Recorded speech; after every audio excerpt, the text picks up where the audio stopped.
So, magde-Disney kami mga day. So, ito yung maganda. Magde-Disney kami. Ang sabi daw, mag-present lang daw ng ID. Tapos makapasok ka na ng Disney. Scam yun, oy. Hindi totoo yun.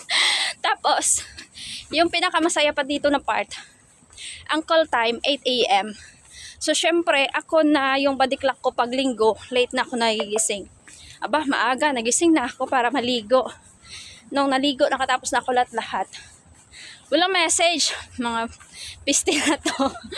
Walang may nag-message sa akin na yung time pala ng pag-alis ay nag-change.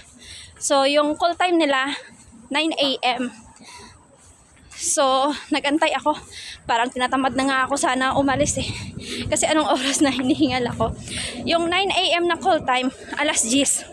Siguro sabi ng mga kasama ko, lagi ka namang late kung dumating sa mga usapan natin. Totoo naman kasing late ako lagi. Kaya siguro sinabi nilang maaga para maaga ako mag-prepare. Bali magkahiwalay kami sa iba naming kasama. Dito kami dumaan ni Leia sa Chingy na mas malapit dito sa akin. Yung iba doon dumaan sa Namchong kasi doon yung mas komportable sa kanila. Nung una kong sakay sa train na to, amaze na amaze talaga ako kasi nasa train ka pa lang, feel na feel mo na yung vibe ng Disney. Ito yung pang second time na sumakay ako sa train na to. Gusto ko sanang maupo doon sa bakante na upuan kaso parang may dumating na lalaki na may kasamang bata naka-stroller, so tumayo na lang talaga kami ng kasama ko. Dito pa lang sa train makikita mo na itong si Mickey dito nakatayo. Pinapanood niya kung gaano kadami yung mga papasok sa kanyang palasyo, ganun. Pagdating sa station ng Disney mga day, so ganito kadami yung tao. Akalain mo yun, araw-araw ganito kadami yung tao na pumapasok sa Disney. Paakyat kami ng hagdan, so nakita ko nga tong batang na to na naka-costume. Actually ang dami na costume kahit matanda. Minsan mapapaisip ka na lang kung ang lahat ba ng ito ay papasok talaga ng Disney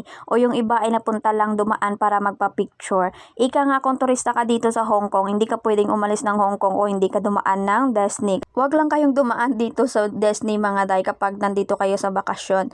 Pumasok talaga kayo ng Disney kasi ma-amaze kayo. Masasabi nyo talaga na worth it ang gastos nyo kapag napunta kayo sa Hong Kong at pumasok ng Disney. Sobrang ganda ng Disney mga day kasi once na ako pumasok. Pero hindi yung pagpasok sa Disney ang goal namin ngayon. Ang goal namin ngayon ay pumunta sa Inspirational Lake.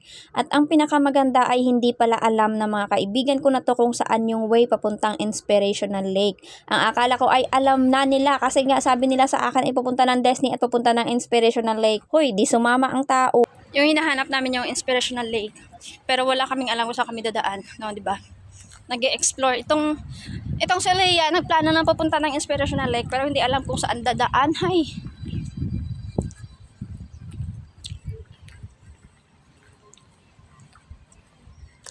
Hey, people! Come here! Bilisan nyo!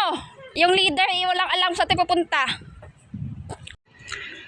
So, ito yung pathway na sinusundan. Pero hindi ko alam kung tama ito.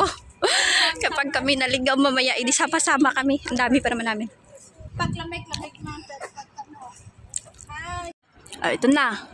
Inspirational Lake. Tapos saan kami dadaan? O, sige, tama. Ano daw? 100 meters pa. Oh my God! 900 kamay lapit. So, maglalakad kami 900 meters.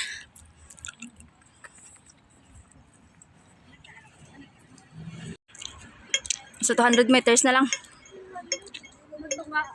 Bilisan nyo! Natunga ta na kay 700 meters papunta sa station. 700 meters lang. Ha? 700 meters. Aba ko, sa tunga-tunga na ta kay 700 meters pa? Oo. Bukay na ito sa ating dalawin pa. Bebe, pwede mo ka dyan kaagay. Naglibot ko tanit ko. Salakyan niya. Malapit-lapit na lang. 400 na lang. 400 na lang. 400 meters. Let's go! My goodness.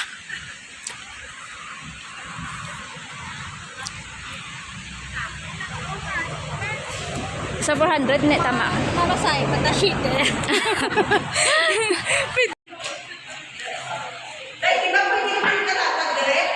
Pwede ka kadlagan di. Diba? Ang ganda. Worth it ang lakad. Yes, that way. 200 meters. 200 namin ito. Ang linis lang na sabi ko, simenteryo. Gaga.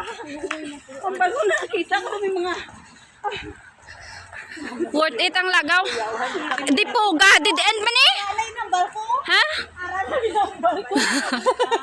Fountain. Bako may fountain sa tunga. Bako to may fountain sa tunga. Oh, open na ang Heaven's Gate. Ay, at last, nakarating na.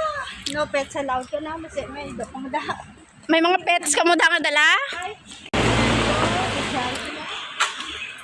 Hoy, no pets allowed ha. May pets kita dala, di? Ang mga pets nyo.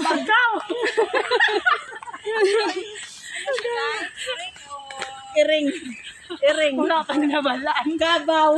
Damon saya. Ang tigpaliw.